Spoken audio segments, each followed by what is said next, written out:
Shalom, shalom. And so we're gathered here together again so that we can have this conversation. We can continue the conversation as I rebut some of the things that were said by Wilber and McKee on a video Controversy Corner.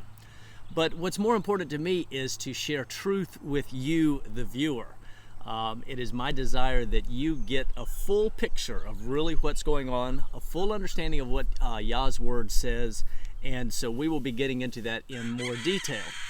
Our purpose today, what I want to do is I want to share resources with you, and I want to share some background understanding a little bit to set the stage for the second half of their video. Now, in the first half of their video, we addressed the mutual submission fallacy. There were probably some other nitpicky things that we could discuss, but the major part of the theological error, the major part of the logical fallacies, the major part of the honestly of character assassination took part in the second half of that video. And so this is where we're going to focus some attention for the next several segments of our video series here. What I'd like to begin with, though, is to lay out a little bit about how or why this is significant. Because, you know, there may be many Christians or people in Christendom that are spending time with us and taking a look at what we have to say here. And I welcome you, absolutely. Certainly I'm coming from more of a Messianic or maybe what some would term a Hebrew roots background.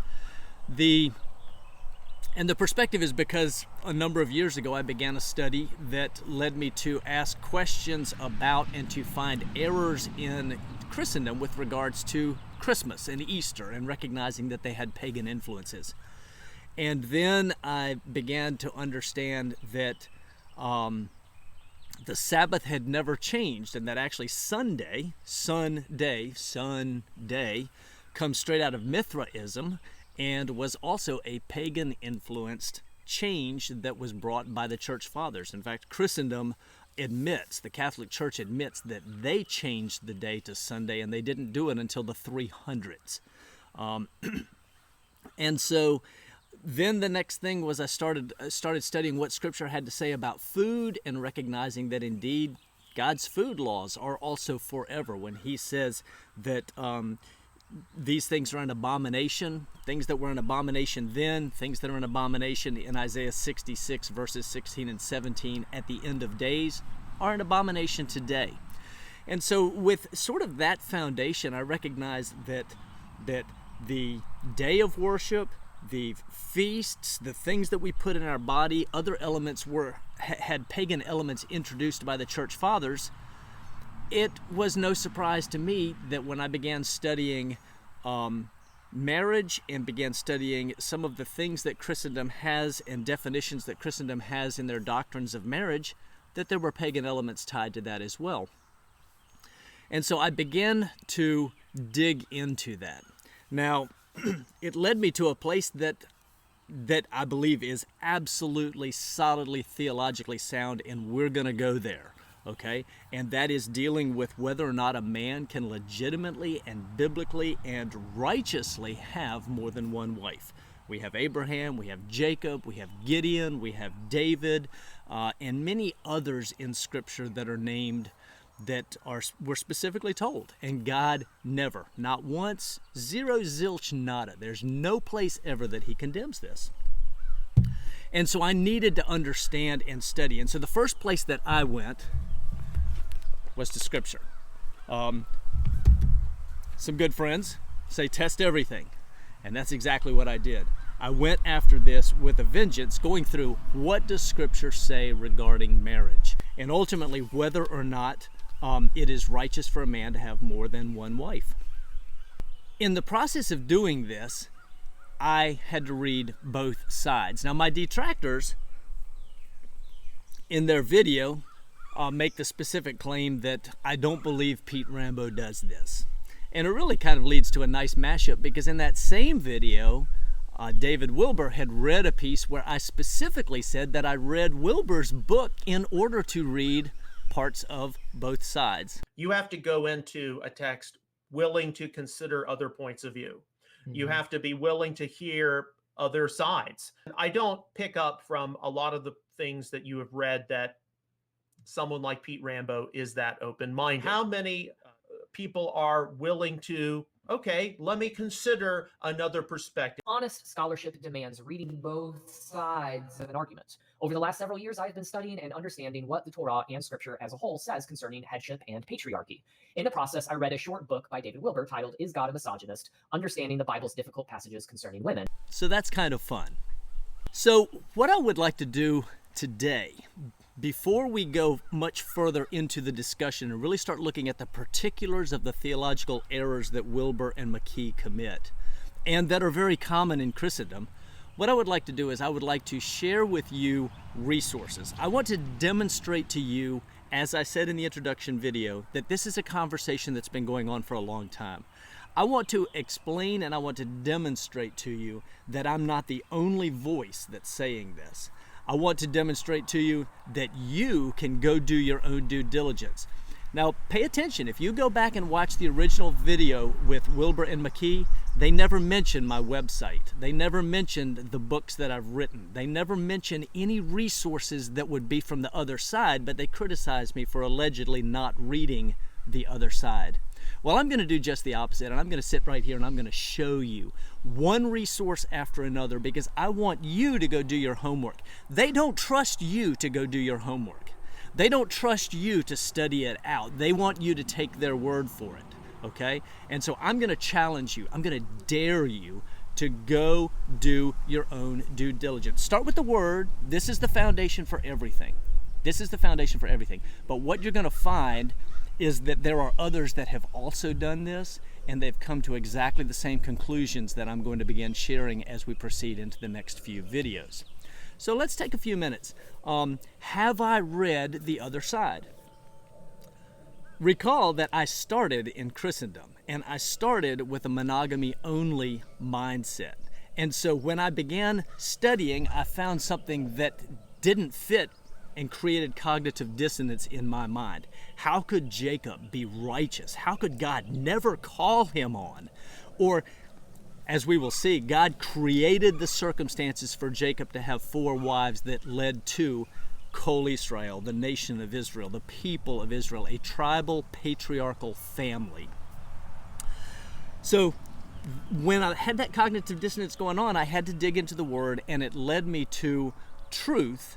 And then I had to go see if others were seeing the same thing that I was seeing. One of the books that I read early on, I do not recommend this book. Quite frankly, I keep it as a testament to the fact that I have read the other side and totally hated it. But in understanding what complementarianism is, yes, Mr. McKee, I have read parts of the other side. And frankly, Grudem and Piper did great damage to what Scripture says, and I have very little respect for anything that came out of that book. And that's pretty flippant, it really is, but it's truth. That book is not a good book, and it set the foundation or set the stage for a lot of things going on in Christendom today that are not a good thing. So what I have done, though, is I have read the other side with regards to polygyny, and as my detractors will call it, polygamy, but technically there's a specific term for a man with more than one wife that is different than other forms that God says are indeed an abomination. Possibly the very best book, and this is a treasure trove. This is the very best book that I read from the other side, and if you want a treasure trove, and I'm going to read you a couple golden quotes out of this book. John Witt Jr. is a professor at Emory University. He is a history professor, and he wrote this for Cambridge Studies in Law and Christianity. It's one of over 29 books that he has written. You'll notice that this is really no small work, and it is quite frankly filled with wonderful quotes that are worth taking a look at. Even for me, who is completely opposed. He stands right here and he says that monogamy is a Western convention, and he stands right here and he defends his position from Greco-Romanism So there are a couple quotes here that I'd really like to share with you wherein he says that this is not defensible from Scripture.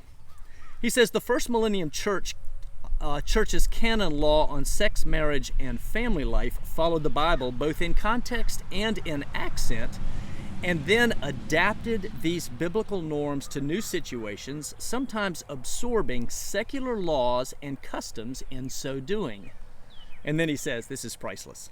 The Bible has no explicit prohibition on real polygamy, and the canon law did not prohibit it outright until the 4th century after Yeshua. I added after Yeshua, but until the 4th century.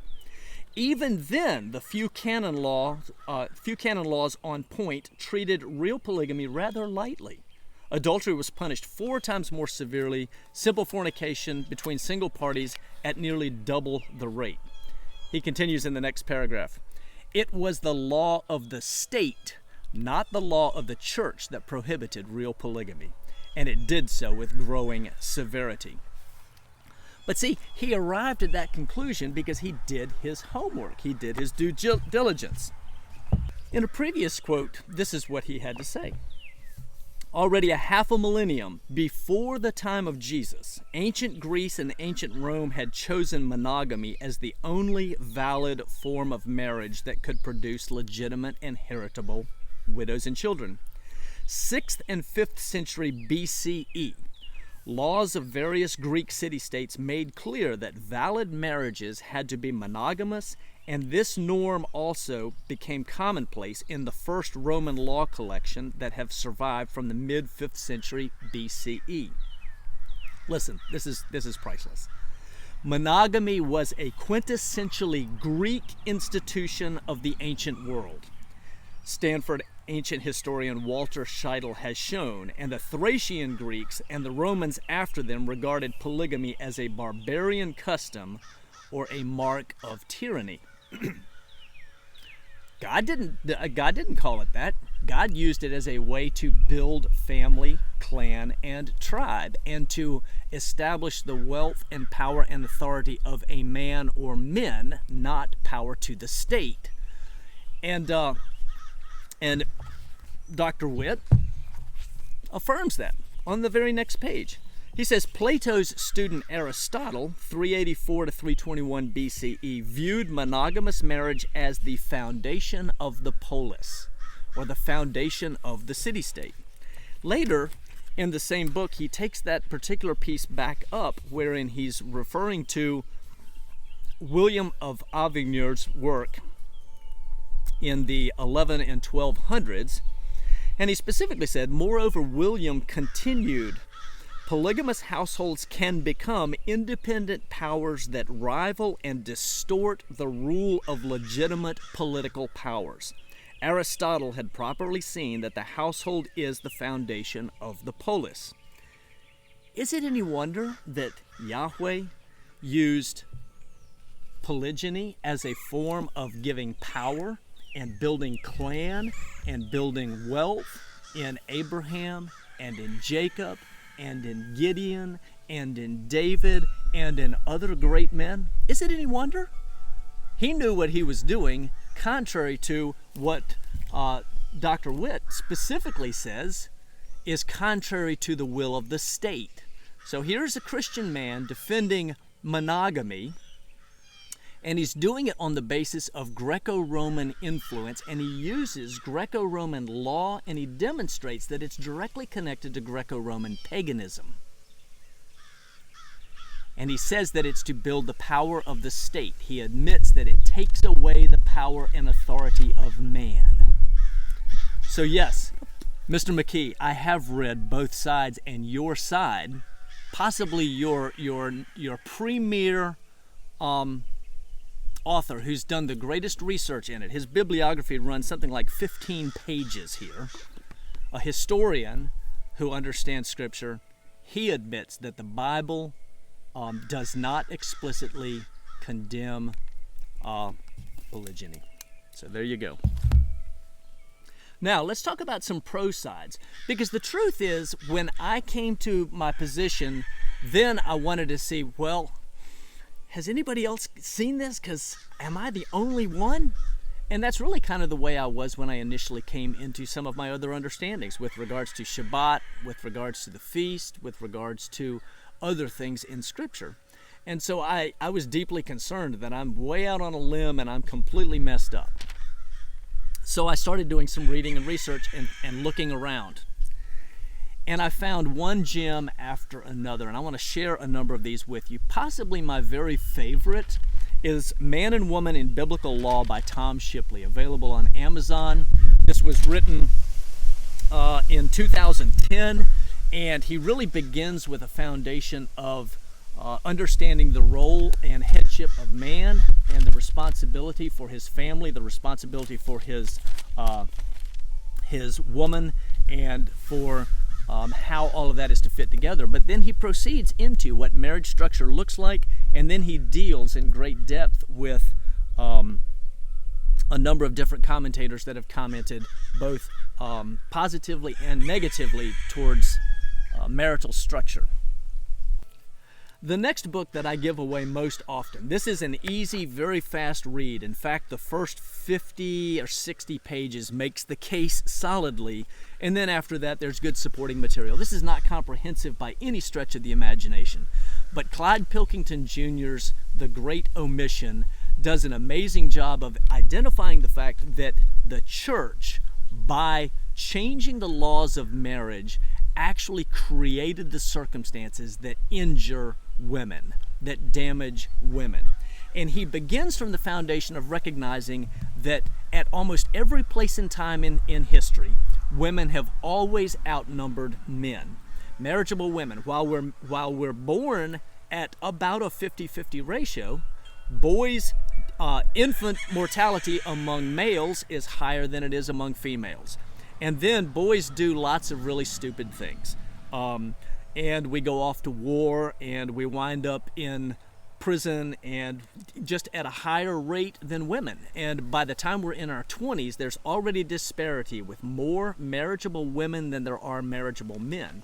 And this happens in every culture, unless you go about killing all of your daughters, as they have done in China. But apart from that sort of an unnatural aberration, throughout history, this is a standard.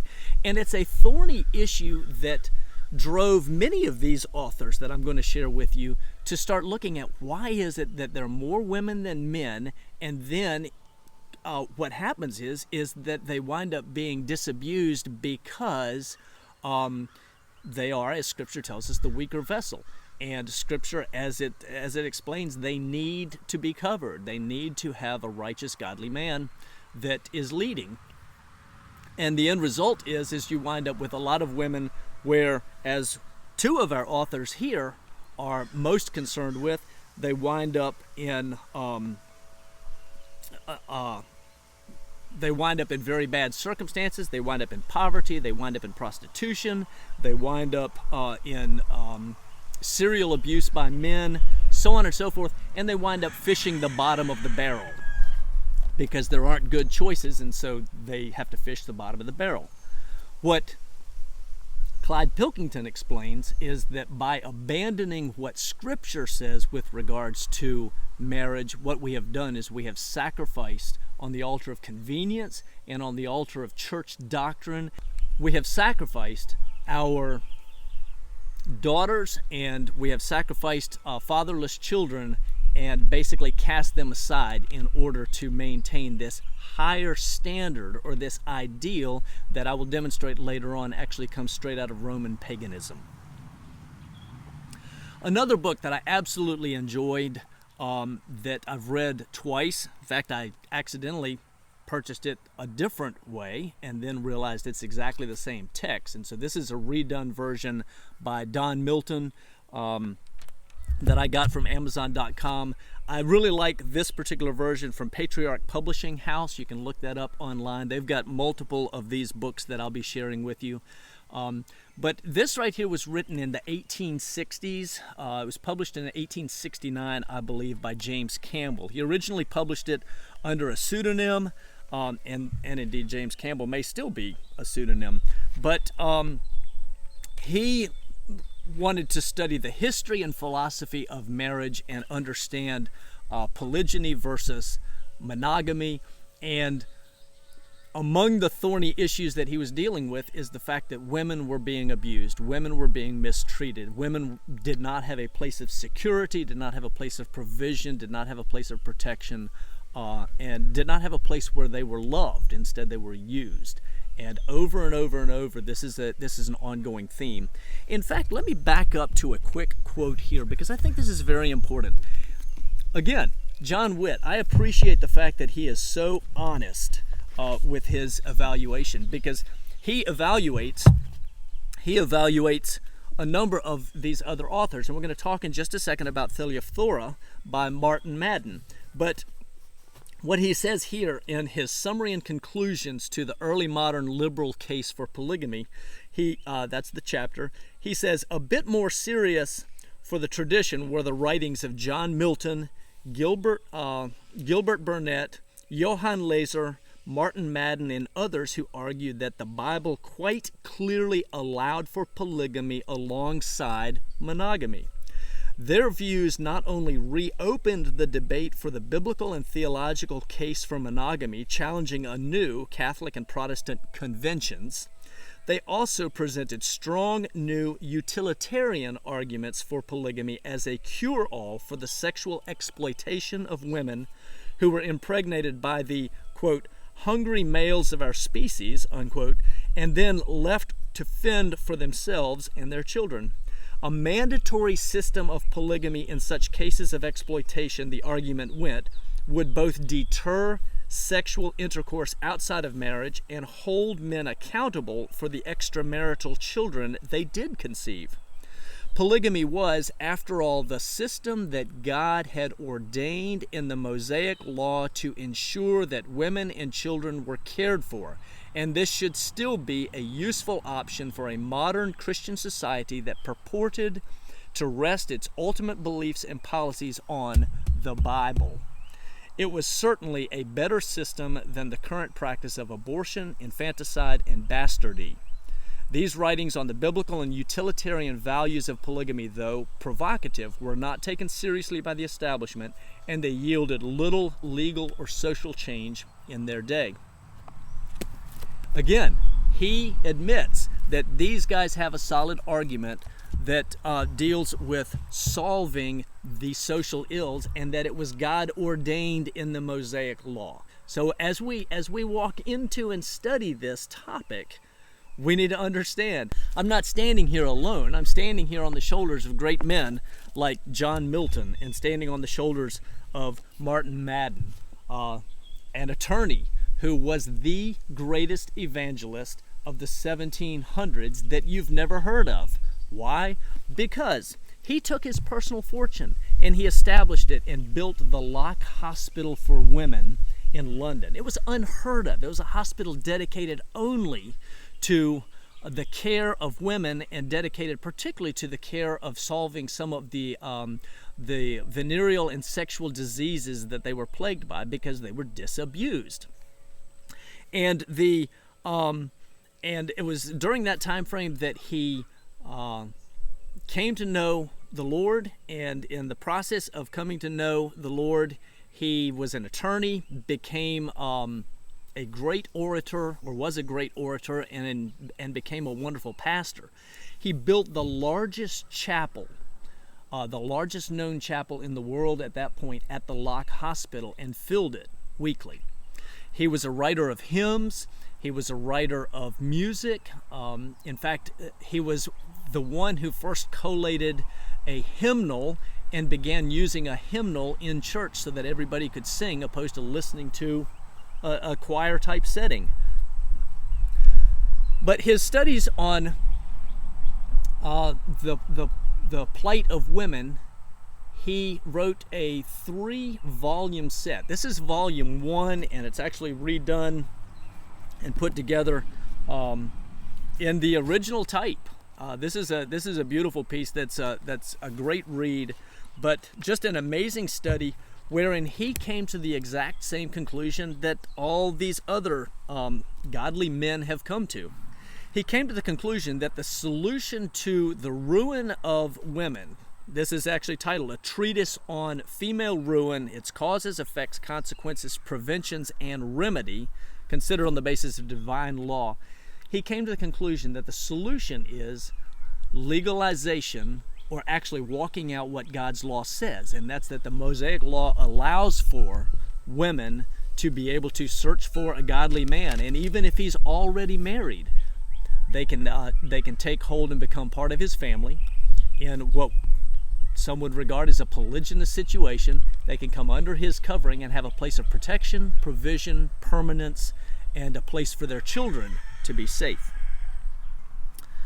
The next book that I'd like to recommend, I think this is a little bit of a flight of fancy. It's a fiction by Don Milton, Prince of Sumba, Husband to Many Wives. And honestly, when I first looked at this, I was like, really?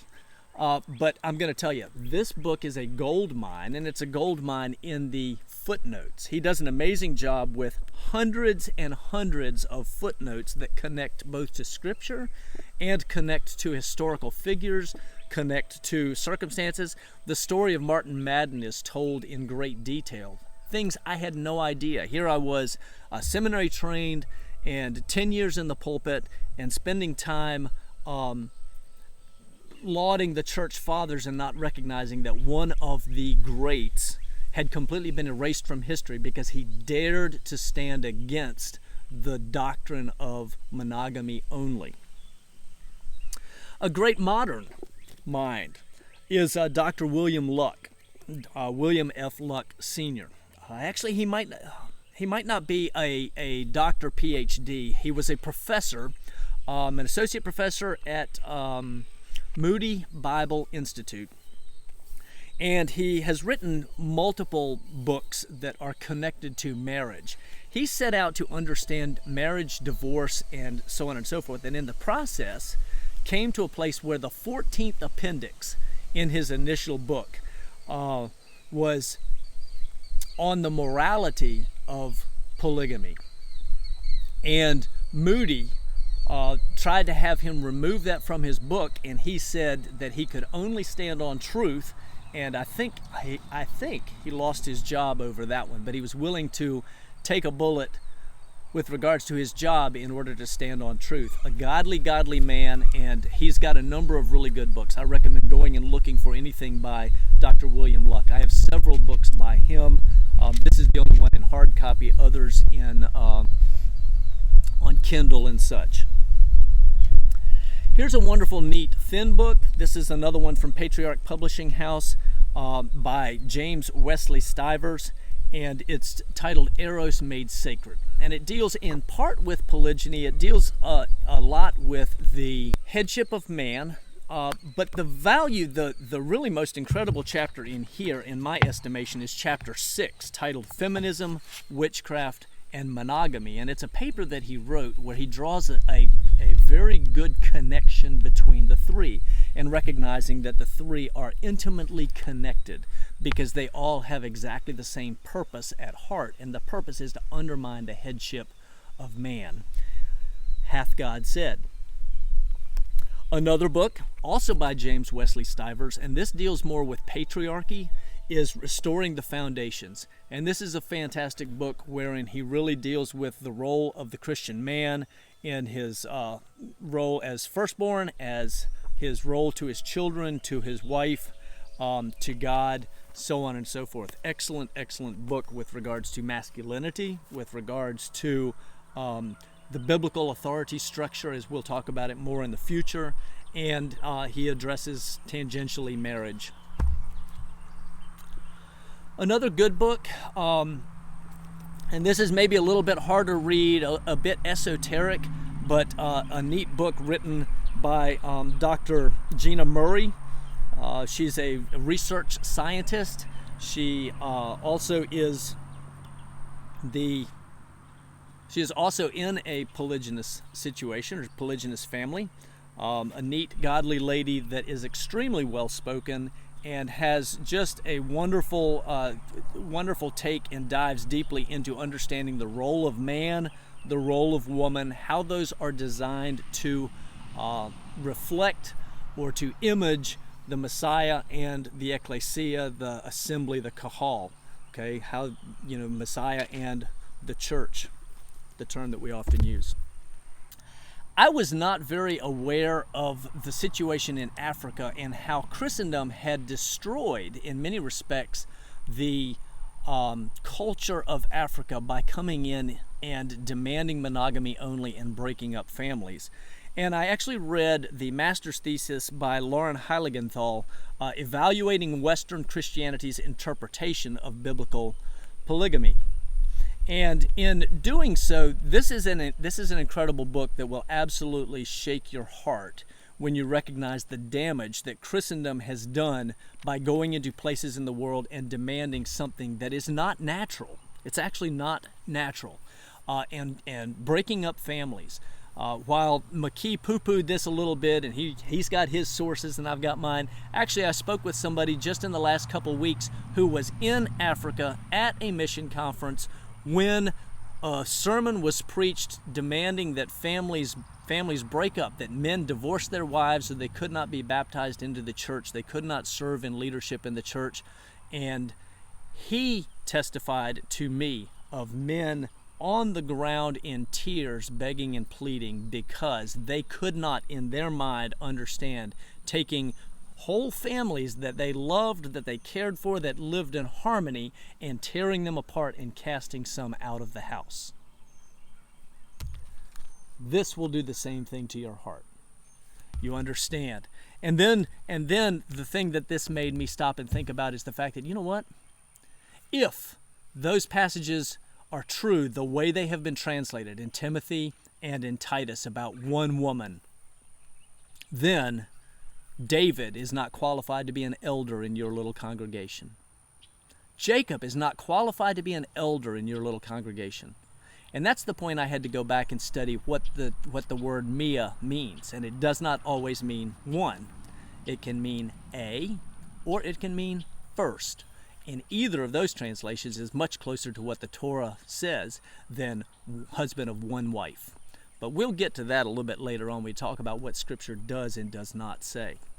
Another really good little book. This is a book very much. This is from the 1500s by Bernardino Ochino, edited by Don Milton. It's a dialogue on polygamy, and this is a fantastic debate-style book where they go back and forth having a discussion and a debate. A lot of good stuff. Parts of it are downright funny. But I strongly, this is another good little one to have in your library. I would start with some of these down here, but add these to your library and do your own due diligence. Don't trust me, trust the Word, and then take a look at what some other great names and people have said along the way. Bernardino Ochino, for example, after he published this, he got kicked out of Germany, and ultimately he and his children were sent into the harsh elements, where 3 of them died of the plague, and Ochino died a year later because he was completely shunned and cast out into the wilderness because he dared to say that Abraham, Jacob, David, Gideon were righteous when they had more than one wife. This is a good book. After Polygamy Was Made a Sin. This is by John Cairncross. Hard to get. I had to hunt for a while to find this.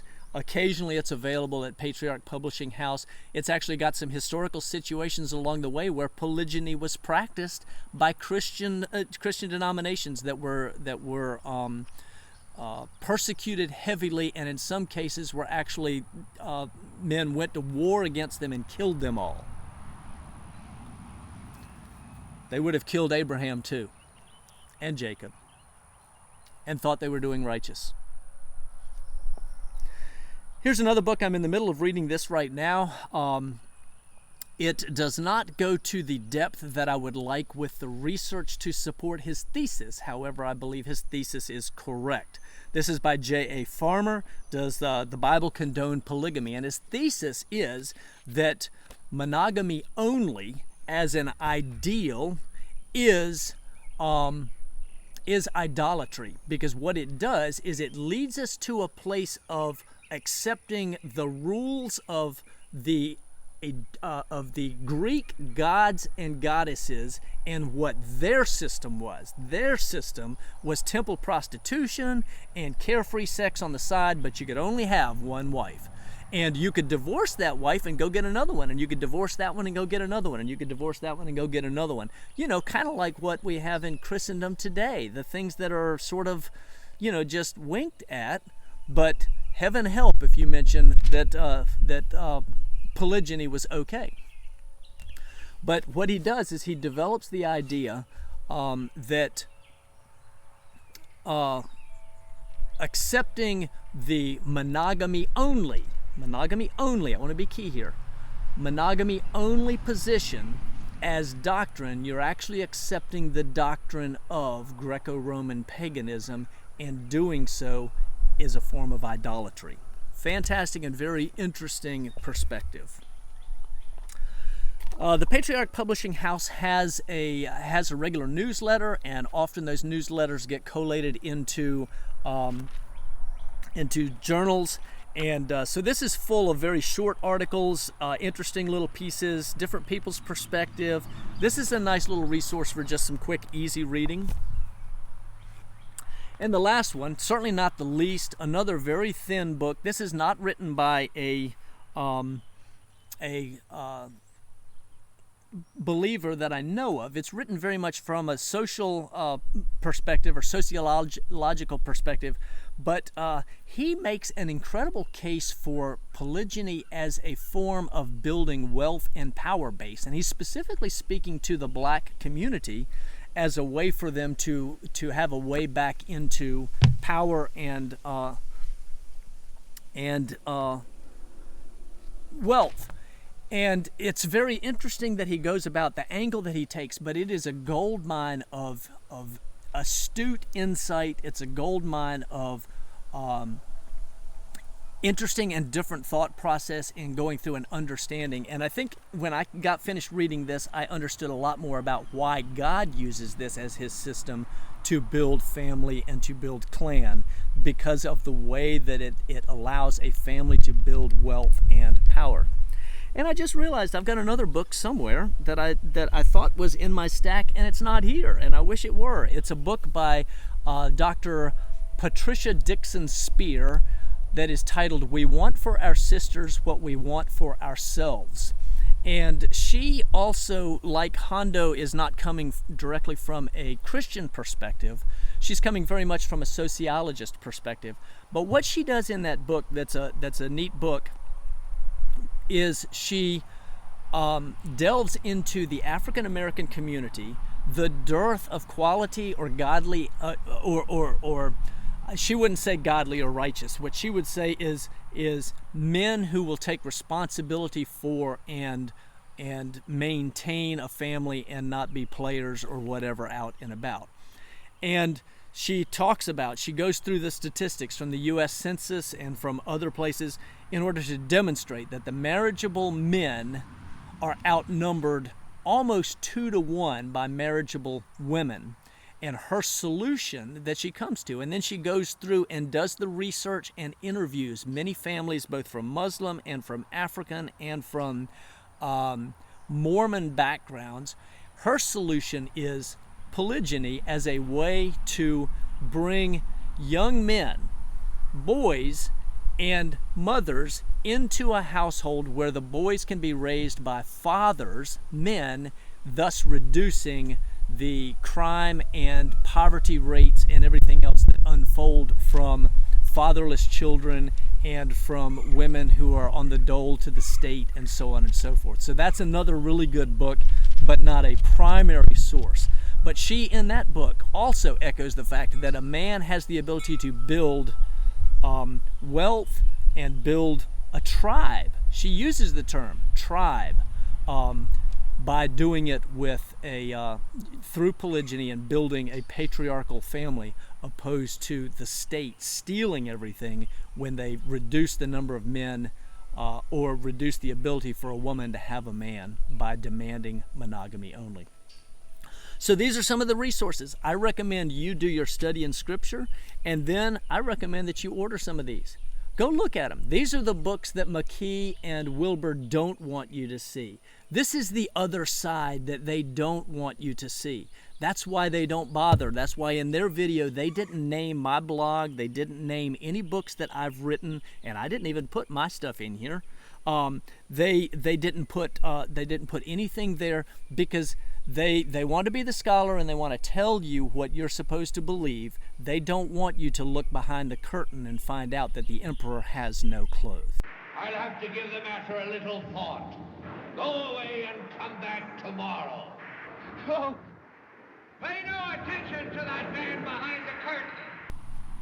So I look forward to the next part in our journey. But again, on your time, I recommend that you begin taking a look at some of these resources. If you need links for any of these books, if you're not sure where they are, you can find those on my blog, natsab.com, natsab.com, and go to the Biblical Marriage page where most of these books appear.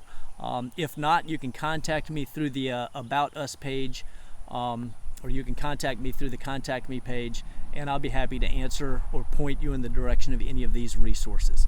But I encourage you to go do your own due diligence. Shalom.